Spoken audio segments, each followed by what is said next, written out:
오늘 인사이트에서는 이 11월 FOMC 회의록과 그리고 트럼프의 관세 정책을 살펴보겠습니다. 이코노미스트 김한진 박사와 그리고 IM증권 신사업 추진팀 이화진 과장과 함께하겠습니다. 두 분 안녕하세요. 네, 안녕하세요. 자, 지금 11월 FOMC 회의록이 공개가 됐는데 전반적으로 이 금리 인하 신중론이 확산되는 분위기 같거든요. 김한진 박사 보실 때 어떻게 보십니까? 지금 현재 상황. 네, 지금 아니나 다를까 미국 경제가 굉장히 좋죠. 지금 3분기 GDP가 2.8% 나왔고 회의록을 보니까 여러 가지 내용이 있습니다만은 일단 2%의 물가 목표에는 달성할 수 있다. 시간이 지날수록 물가 목표에는 접근할 수 있는데 문제는 중립금리를 언급했습니다. 중립금리를 하면 경기에 부담도 그리고 부양도 되지 않는 중립적인 그야말로 중립적인 금리인데 지난 9월 FOMC에서는 연준이 이 중립금리를 2.9%로 제시했죠. 그런데 이번 그 회의록에서 중립금리에 대한 약간의 회의론, 그러니까 혹시 중립금리가 올라가 있으면 금리를 내리는데 제약을 받지 않겠습니까? 그러한 것에 대한 부담감을 표시했다라는 측면에서 굉장히 저는 인상 깊게 받았습니다. 미국 경제는 좋아서 이렇게 금리를 좀 인하하는 게 신중해야 되는 거 아니냐 이런 얘기가 있는데 한국은행은 그럼 약간 엇박자였던 거 아닙니까? 이건 어떻게 보십니까? 한국은행은 앞으로 이제 트럼프 정부 2기가 펼칠 여러 가지 정책적인 부담감을 앞두고 조금 약간 실기한 느낌으로 금리를 인하했습니다만은 사실은 조금 하는 총재의 발언을 보면 조금 저는 이해를 하지 못하는 부분이 있었습니다. 네, 어떤 부분인데요? 어떤 부분이냐면은 들어보셨겠지만은 금리를 25bp 인하하면 경제 성장률을 0.07% 포인트 올리는 효과가 있다라고 얘기했는데, 네, 그랬었죠. 그러면 100bp를 내리면 0.07에 4를 곱하면 고작 0.3% 포인트를 부양하는 데 그친다라는 것과 같은 이야기거든요. 네. 그 정도의 효과를 기대하고 환율이라든지 여러 가지 부작용, 좀 부동산 시장이라든지 또 가계부채 문제 이런 것에 대한 부담감을 안고 금리를 인하할 수밖에 없었다라는 것은 얼마나 내수 경기가 앞으로 침체되는 걸로 하는 내부적으로 스태프분들이 전망했는지 이런 부분들에 대한 의구심과 함께 금리를 인하하는 목적 자체가 조금 불분명했다 저는 그렇게 생각하고 있습니다. 네, 이번에는 이화진 과장께 좀 여쭤보고 싶은데, 자, 의사록이 공개된 다음에 패드워치에서 스몰컷 확률이 이게 좀 올라갔어요. 10% 포인트 정도 올랐는데, 아니 그러면 12월 기준금리 전망 미국에서 지금 어떻게 봐야 됩니까 이거? 일단은 그렇죠. 저 한 달 전만 하더라도 거의 한 금리 인하 이제 확률이 거의 한 40%, 50%까지 올랐다가 이제 어제까지 한 65%까지 올라왔습니다. 물론 이제 소비자 물가 지수도 있었고 지난주에는 이제 PC 이제 발표도 있는 상황이었지만은 물론 예상치보다는 어느 정도 올라가긴 했지만은 이게 물가가 빠졌다가 최근에 이제 반등하는 모습을 좀 보이고 있습니다. 물론 이제 트럼프 정부가 이제 1월 20일에 만약에 취임을 하게 되면은 결국에는 관세 인상을 한다는 거는 그만큼 물가에 대한 부담도 적용을 한다는 이제 측면이 있는 상황이기 때문에 그에 앞서서 좀 금리 인하를 조금 미리 좀 선제적으로 할 필요는 좀 없지 않을까 좀 생각을 하고 있습니다. 물론 이제 그 이전에 12월 11일 날 또 한 번 CPI 발표가 있기는 하겠지만은 우리가 항상 매년마다 1월이나 2월쯤에 보시게 되면 좀 계절적 요인도 있습니다. 그러면 일시적으로 물가가 크게 반등하는 추세의 측면이 있는 부담이 좀 있는 측면이 있기 때문에 제가 봤을 때는 일단은 25bp 정도는 좀 인하를 하지 않을까 좀 개인적으로 좀 생각을 하고 있습니다. 이화정 과장, 근데 우리나라에서 요즘에 미국 국채에 투자하신 분들 정말 많잖아요. 사실 9월 18일에 미국 연준이 이렇게 금리를 인하하면 당연히 10년물 같은 이런 장기 국채 금리도 내려갈 줄 알았는데 의외로 올랐단 말이죠. 그렇죠. 이번에 또 만약에 기준금리를 낮췄는데도 불구하고 10년물 국채 금리가 움직이지 않거나 혹은 또 올라가거나 이럴 수도 있는 겁니까? 그럴 수도 충분히 있는 상황이죠. 물론 이제 점차적으로 처음 이제 트럼프가 이제 당선된 이후에 이제 꾸준히 우리가 이제 물가 지수가 국채 금리가 올라왔다는 거는 그만큼 이제 트럼프 당선인의 뭐 공약이나 뭐 이거와 관련된 물가 정책에 따른 부담이 있는 좀 상황이긴 했었습니다만은 그만큼 지금 이제 조금씩 나아지고 있는 상황인 것 같습니다. 제가 봤을 때는 국채 금리가 올라간다기보다는 물론 지금 시장에서 나오고 있는 게 반도체에 대한 관세 여부다 조금 그 관련된 완화 제재 정책이 하나둘씩 나오고 있는 상황입니다. 특히 유럽 시장에서도 지금 ASM의 주가가 반등을 했던 거는 그러니까 중국 쪽에서도 반도체에 대한 제약 부분을 풀겠다. 그러니까 CXMT도 수출 금지 리스트에서 제외할 가능성이 지금 얘기가 나오고 있는 상황입니다. 물론 오늘 미국 시장에서는 반영을 못하겠지만은 그런 측면에서는 우리가 너무 두려워했던 그 관세에 대한 부분들이 조금 더 사그라드는 측면이 있다라고 하게 되면은 만약에 금리 인하가 하게 되었을 때 그럼 10년물 국채 금리가 오르게 되면 시장에 대한 부담이 올라가지 않겠느냐라는 부담은 생각보다 조금 낮은 확률이 아닐까라고 생각을 하고 있습니다. 네, 이화진 과장이 이제 어쨌든 트럼프발 관세 정책에 대해서 먼저 말씀을 해주셨는데 여기 관련해서 트럼프발 관세 인상 전에 만약에 수혜 섹터가 있다면 어떤 섹터가 있는지 김한지 박사 좀 말씀 좀 해주실까요? 글쎄요, 막상 뭐 트럼프 정부가 아직 출범을 안 했기 때문에 뭐 예단하는 것은 조금 부담이 있습니다만은 제 생각에는 뭐 큰 구도에서 보면 사실 미국이 가장 원하는 것은 중국의 추격을 견제하면서 즉 직선적으로 말씀드리면 중국을 때리면서 나름 공급망을 구축해야 되거든요. 그러면 신뢰할 수 있는 우방국의 공급망이 반드시 필요하다라는 것이고요. 그런 측면에서 공급망의 공백을 메울 수 있는 그러한 첨단 소재, 부품, 장비 이런 부분들이 궁극적으로 수혜가 되지 않을까 생각을 하고 있고요. 그런 측면에서 바이든 정부는 사실은 뭐 IRA라든지 이런 보조금을 통해서 인센티브를 줬지만 사실은 해준 게 별로 없거든요. 솔직히 말씀드리면. 반면에 만약에 이제 트럼프 정부의 관세율이 조금 제한적인 수준에 미치면서 우방국으로부터 안정된 공급망을 구축하는 쪽으로 초점이 맞춰진다면 우리나라 입장에서는 오히려 트럼프 2기 정부 때 한 4년간 수혜 산업이 굉장히 많이 늘어날 가능성을 배제할 수 없다라는 생각이고요. 그런 측면에서 뭐 트럼프 정부 후반기에는 삼성전자의 뭐 파운드리 반도체라든지 또 HBM이라든지 이런 고품위 반도체, 하이엔드 반도체가 조금 수혜를 받을 가능성. 그리고 아무래도 이제 뭐 지금 첫 번째 그 윤석열 대통령과 이제 통화에서도 그 조선 산업을 얘기하지 않았습니까? 그래서 이 안보적인 측면에서도 저는 이제 인도 태평양 지역의 굉장히 중요성이 커질 것 같습니다. 사실 인도 태평양 지역이 전 세계 GDP의 60%, 또 해상 물동량의 50% 이상을 조금 감당하고 있지 않습니까? 그런 측면에서 안보적인 위험, 안보적인 중요성 이런 부분에서 중국 견제에 대해서 굉장히 조선 그 군력을 조금 그 키워야 될 필요성이 지금 절박한 상황이다라고 생각을 합니다. 실제로 지금 이대로 가면 2030년까지 미국의 그 군함하고 중국의 군함이 거의 2배 차이가 난다라는 이제 보고서도 제가 이제 봤는데 지금 이런 상태에서 조금 시급하게 미국은 한국의 도움을 받아서 조선 산업 등 방위 산업 쪽에서 많은 의존을 하지 않을까라는 생각을 갖고 있습니다. 미국이 방위 선진국이지만 사실은 우리나라도 방위 선진국이거든요.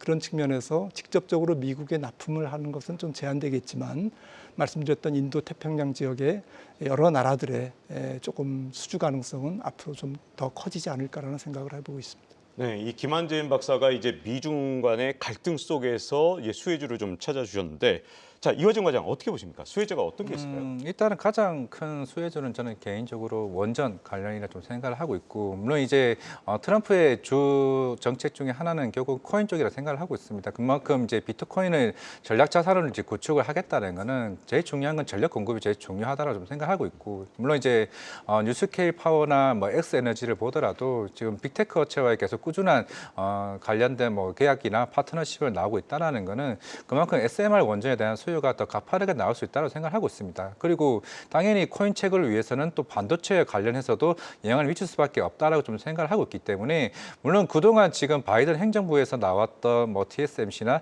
인텔 보조금도 있는 상황이겠지만은 일단은 관세 인상 전에 과연 뭐 삼성전자나 하이닉스도 있겠지만은 마이크론도 결국에는 아직까지 보조금을 받지 못한 상황입니다. 지금 그 이상의 좀 보조금의 가능성이 생각보다 있는 상황이고 물론 이제 트럼프 정부 측에서도 계속 꾸준히 뭐 재검토를 하고 있는 상황이긴 하겠지만은 반도체도 좀 단기적으로는 만약에 보조금을 받을 시 마이크론도 충분히 좀 수혜는 된다는 생각을 하고 있고 일단 원전과 그리고 코인과 그는 이제 방산 관련 이슈들 특히나 뭐 최근에 이스라엘 관련 휴전 얘기도 있는 상황이겠지만은 생각보다 이제 우크라이나 쪽에 대한 종전 이슈가 있게 되게 되면은 당연히 지금 트럼프 입장에서는 나토 국가들에게 GDP 이상의 국방비를 지출하라고 압박 넣을 가능성이 굉장히 높습니다. 2019년에도 그 당시에 폴란드나 이제 나토 국가들을 강하게 얘기를 했었고 폴란드도 지금 GDP의 4% 이상의 국방비를 지출하고 있습니다. 그게 대한 선례가 있는 상황이기 때문에 당연히 지금 1,000조 이상의 지금 1,100조까지죠. 그만큼 국방비를 증액을 해왔다는 거는 그만큼 방산 쪽에 대한 어느 정도의 수혜가 좀 굉장히 크지 않을까 생각을 하고 있습니다. 네, 이렇게 이 트럼프발 관세 인상 전의 상황을 좀 여쭤봤는데 자, 두 분한테 또 궁금한 게 있어요. 트럼프발 관세 인상 정말로 트럼프가 얘기한 만큼 그렇게 관세를 인상할 건지 그리고 그렇게 관세를 인상하면 과연 N7 전망은 어떻게 봐야 되는지 먼저 이화진 과장부터 말씀해 주시죠. 물론 이제 우리가 미국이 관세를 강하게 인상을 하게 되면 뭐 유럽이나 다른 국가들도 뭐 보복 관세 뭐 한다는 얘기는 나오겠지만은 특히나 WTO 이제 계약을 체결한 이후에는 사실 보복 관세는 불법이긴 합니다. 물론 하기는 하겠지만은 물론 이제 항상 트럼프 정책도 예전에 트럼프 일기 때도 마찬가지였지만은 처음에는 항상 강하게 얘기를 하지만은 막상 협상을 위해서 항상 그렇게 얘기 나왔던 물론 그 당시에 뭐 협상론 얘기도 많이 나왔지만은 그만큼 이제 시장에 대해서 좀 우선적으로 좀 우위적인 측면으로 좀 하기 위한 전략이라 좀 생각을 하고 있는 측면이 있기 때문에 결국에는 지금 이제 AI 규제 완화가 좀 가장 시급한 문제라고 좀 생각을 하고 있고 최근에 대부분 이제 빅테크 업체들의 주가를 보게 되면 대부분 다 AI 소프트웨어 쪽에 대한 흐름이 좀 굉장히 좋다라고 좀 보고 있습니다. 아마존도 마찬가지였고 메타도 마찬가지고 알파벳도 최근에 빅테크 업체들이 실적이 끝나고 컨퍼런스콜에서 항상 늘 얘기해왔던 거는 내년에 이제 AI 수요에 관련된 얘기를 꾸준히 좀 해왔던 측면이 있고 특히나 메타 같은 경우는 유일하게 지금 빅테크 업체들 중에서도 내년에 이제 AI 쪽 람마 관련한 이제 수요에 대한 얘기를 굉장히 크게 얘기를 해왔던 만큼 만약에 AI 규제 완화가 된다 그러면 실제적으로 투자가 굉장히 크게 좀 많이 가능성이 좀 있다라고 생각하고 있습니다. 그런 샘 알트만도 계속 꾸준히 해왔던 부분이 있기 때문에 그러면 이제 N7 중에서도 이런 AI 소프트웨어 업체들이 가장 큰 수혜를 좀 받지 않을까라고 좀 생각을 하고 있습니다. 근데 중국에서 생산량이 많은 경우에 예를 들어서 애플이라든가 혹은 또 뭐 테슬라 같은 경우에는 또 어떤 상황에 처하게 될까요? 사실 뭐 애플 같은 경우야 뭐 일단 아이폰 16 물론 이제 온디바이스 AI를 통해서 막상 출시를 해놨지만은 생각보다 판매가 부진하고 있는 상황입니다. 물론 이제 앞서 우리나라 이제 갤럭시 S24도 나오긴 했었지만은 생각보다 부진했던 측면은 그만큼 중국 시장은 하웨이나 뭐 샤오미와 같은 시장들이 굉장히 크게 올라왔기 때문에 이제 아이폰 입장에서는 새로운 뭐 인도 시장을 더 빠르게 개척하지 않는 이상은 일단 실질적인 측면에서는 부진하다라고 좀 생각을 하고 있고 그런다고 해서 AI 쪽에 뭐 다른 업체들 대비해서 이쪽 시장에 빨리 올라가고 있냐 사실 그것도 좀 아닌 측면이 있는 상황이기 때문에 애플은 조금 전 뒤처질 수 있다라고 생각을 하고 있고 그리고 테슬라 입장에서는 물론 저는 처음 이제 트럼프가 당선됐을 때 생각을 했던 거는 결국에는 도치코인에 대한 흐름이 결국에는 하나의 주축이라 좀 생각을 하고 있는데 물론 이제 스페이스 X도 뭐 추후에 뭐 IPO도 하겠지만은 그만큼 이제 FSD 관련 규제도 빠르게 완화시킬 것이고 결국에는 이 특히 중국 쪽 비즈니스 우리가 지금 얘기가 계속 나오고 있는 거는 결국 테슬라는 이제 중국 비즈니스를 강화시키기 위해서 CATL을 북미 쪽으로 들어오는 게 제 목표일 거라 좀 생각하고 있습니다. 그만큼 저가에 대한 배터리를 가지고 와서 수익성을 더 크게 올리는 게 주 목표라고 좀 생각을 하고 있기 때문에 테슬라가 가장 큰 수혜라고 저는 개인적으로 생각을 하고 있습니다. 네, 일단 트럼프발 관세 인상에 대해서 이게 협상력이다 아니다 여러 가지 얘기들이 있단 말이죠. 베센트 재무장관이니까 야 이거는 아무래도 협상력 아니겠냐 이런 얘기가 나왔다가 트럼프가 아예 또 멕시코나 캐나다에 대해서 고율 관세를 얘기하니까 이게 협상력이 아니라 진짜로 관세를 매기는 거 아니냐 이런 얘기도 있습니다. 자, 이 관련해서 과연 관세를 매기게 될지 그리고 M7은 어떻게 될지 김한재 박사 어떻게 보십니까? 예, 트럼프가 집권해서 저는 2026년의 경제 성과에 좀 초점을 둔다고 생각합니다. 왜냐하면 2026년 말에 하원의원 선거를 비롯해서 중간 평가가 있지 않습니까? 그래서 2025년, 즉 내년 집권 1년 차에 굉장히 속도감 있게 굉장히 뭐 조금 강력한 관세 인상 정책을 실제로 액션으로 취할 가능성이 저는 매우 높다고 생각하고요. 물론 이제 관세 정책을 대통령 행정명령으로 발동하더라도 바로 시행되는 것은 아니거든요. 시간이 걸립니다. 그래서 실제로 관세 인상이 되는 것은 2025년 하반기라든지 혹은 2026년 후년으로 넘어갈 가능성이 높지만 아무튼 시장에서 생각하는 것보다는 굉장히 과격한 속도로 굉장히 강력한 충격으로 시장을 압박할 가능성이 저는 있다라고 생각을 하고 있고요. 취임하자마자 그런 측면에서 시장에 충격을 주기에 충분하다. 다만 실제로 관세가 인상되는 것은 조금 행정명령에 사인한 그 후에 일정 시간이 지나서 단계적으로 인상되기 때문에 이것은 구분해서 봐야 된다는 것이고요. M7 같은 경우에는 결국 중국 수요의 위축 그리고 중국의 소위 뭐 멕시코라든지 캐나다의 우회 생산, 니어쇼어링이라고 하죠. 이런 우회 생산을 차단하는 쪽에 목적을 두고 있기 때문에 트럼프 행정부가 그런 측면에서 피해가 더 많다라고 생각하고 있고요. 애플의 뭐 혹은 테슬라의 대중 수출도 어렵고 또 우회 생산도 조금 어려운 부분이 있고 이런 부분에서 저는 M7은 조금 집권 초기에는 부정적인 뉴스들이 훨씬 더 많을 것이다. 뭐 최근에 구글의 뭐 반독점 이슈도 있습니다만은 그래서 만약에 M7이 또 시장 측면에서는 조금 급하게 만약에 트럼프 정부 출범 이전이나 혹은 내년 1월에서 한 4월 사이에 많이 오른다면 내년 상반기까지 많이 오른다면 오히려 주가가 조기에 조금 부러진다고 그럴까요? 조기에 과열로 진입해서 시장 강세가 조기에 약세 전환될 가능성이 저는 높다고 봅니다. 아니 근데 만약에 관세를 그렇게 강하게 한다면 김한자 박사 보시기에 좀 환율 같은 경우에 더 불안해지는 거 아닙니까? 어떻게 보십니까? 저는 이제 환율은 일단 그 어느 정도는 선반영됐다고 봅니다. 9월 말부터 지금 달러가 10% 이상 절상됐고요. 그리고 반대 우리나라 통화를 비롯해서 엔화를 비롯해서 모든 통화들이 다 절하됐거든요.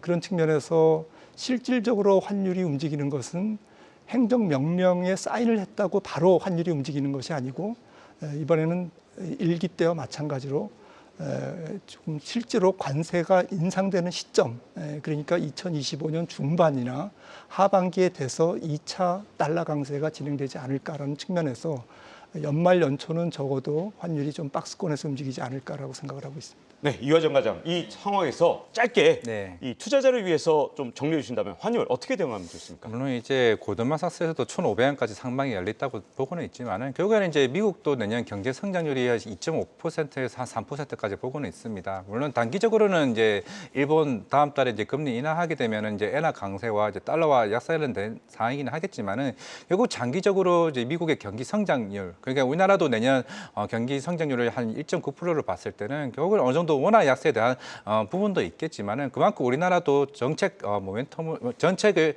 경기 부양책을 통해 가지고 충분히 조금은 경기 성장률을 올리기만 한다라고 하게 되면은 적어도 한 1,380원이나 1,420원대에서 좀 대응을 하면 되지 않을까 좀 생각을 하고 있습니다. 네, 트럼프 정말 취임할 때까지 앞으로 정말 잘 살펴봐야 될 것 같습니다. 자, 김한진 박사 그리고 이화정 과장 두 분 모두 감사합니다. 네.